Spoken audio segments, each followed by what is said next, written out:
reserve the question, the rest of the questions for the press members. I did make that promise and apologize, I forgot about that. But to address that question, we have a great deal of controversy as to what did or didn't happen at the Pentagon. And what we all know and what we all agree on is that there's plenty of evidence available to us if the Pentagon would release the dozens of cameras that they have that showed what did or didn't hit it. So clearly we're all agreeing that we have some sort of cover-up, and that there is plenty of evidence for that. If you're a member of the press and you have a press pass, would you raise your hand? And John will give you the microphone. One second.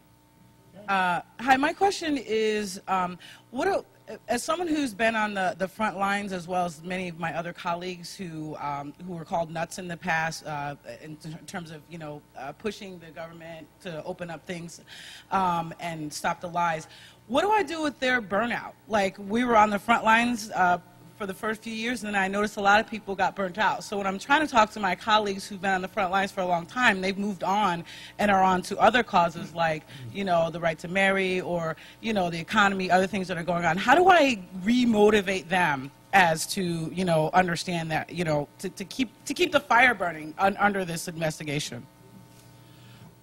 Yes, this is a phenomenon in any movement of this nature, that people who were in the movement early on, some of them stick with it, some of them don't. But in a sense, that's not so important, because what has happened, those people performed a very important role. We wouldn't be here without the people in the first 2 or 3 years. I didn't come on board for over a year and a half. So it's understandable some have burned out, but the important thing is the professionalization of the movement. We now have a dozen professional organizations with these thousands of members. So the leadership has changed from the early days. And that's the important thing, and that's the important thing that is being signaled by this press conference today. And this can call attention to all the other professional organizations, more of which are forming as we speak.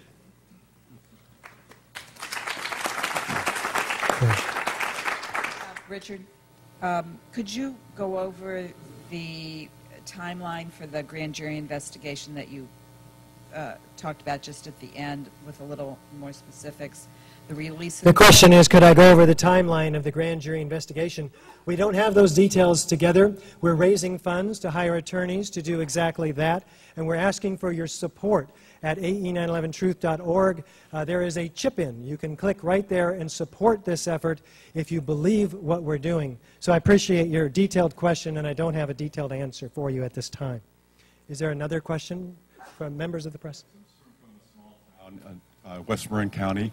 And a lot of us out there are wondering what you think of the hope for changing the attitude of Obama and Clinton towards 9/11. Oh, boy. Go ahead, Doctor. Hope is a very important thing. We probably ought to place it somewhere else.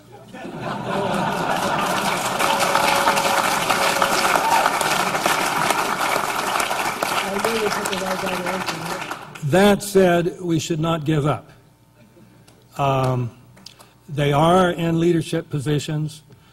People have been known to respond against their initial will to tremendous pressure. It is going to take tremendous pressure, but tremendous pressure is starting to build.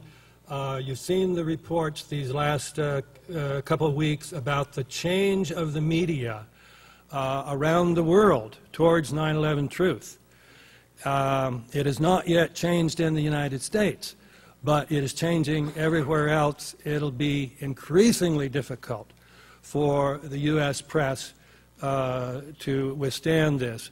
Now, given their success in the past, they'll probably succeed now. But, miracles have happened. NIST affirms a miracle. Why can't we? Back here? All the way in the back? Uh-oh. Richard, I do hope you reviewed Ted Gunderson's interview.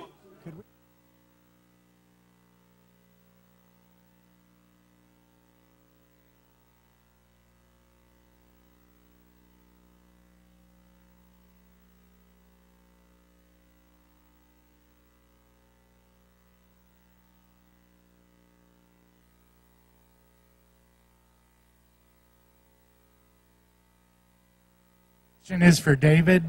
David, I read your book, 9/11 Commission, Omissions and Distortions. I'm wondering what new omissions and distortions you have discovered since that book was published. Thank you. Good question. If I were writing that book today, it would be at least twice as long. So, you know, I had quite a few. I had 115. But we would be way up over 200 now. I won't try to go into them now. I have thought about trying to put out a second edition, but you know, there are so many things to do, it hasn't risen to the top of the priority list yet. But the more important thing now is the set of emissions of the NIST report. And these are even more important than those of the 9/11 Commission. So I think that's the place to focus our attention now. Thank you.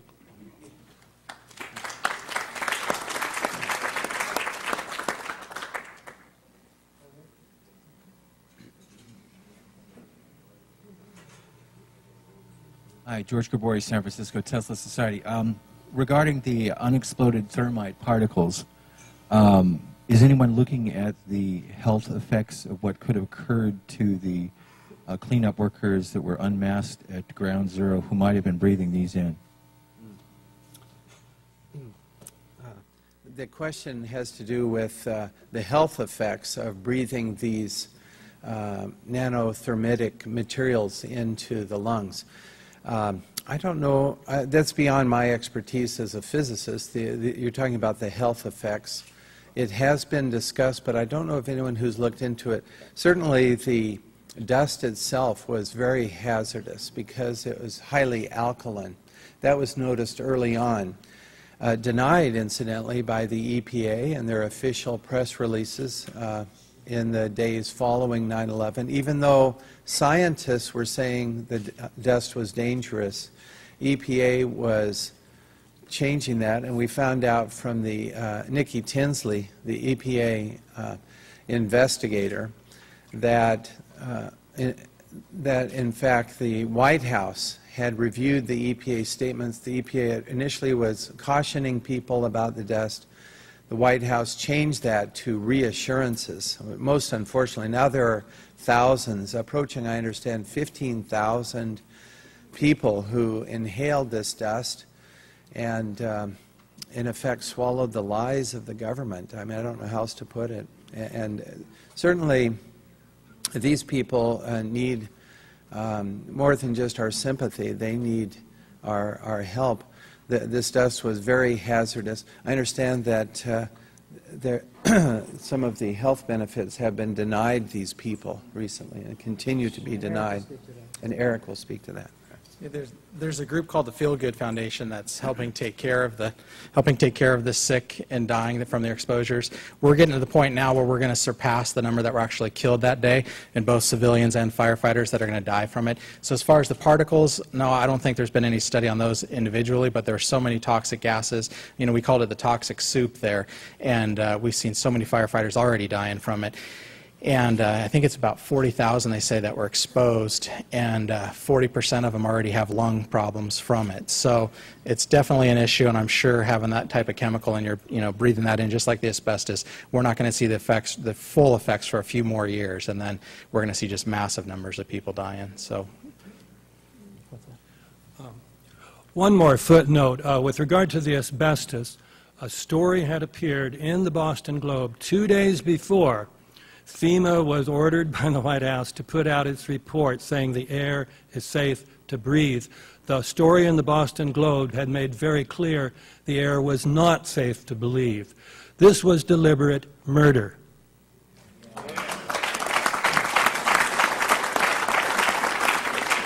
Right here. Thank you. I have a quick question about the signature, probably for anyone who'd like to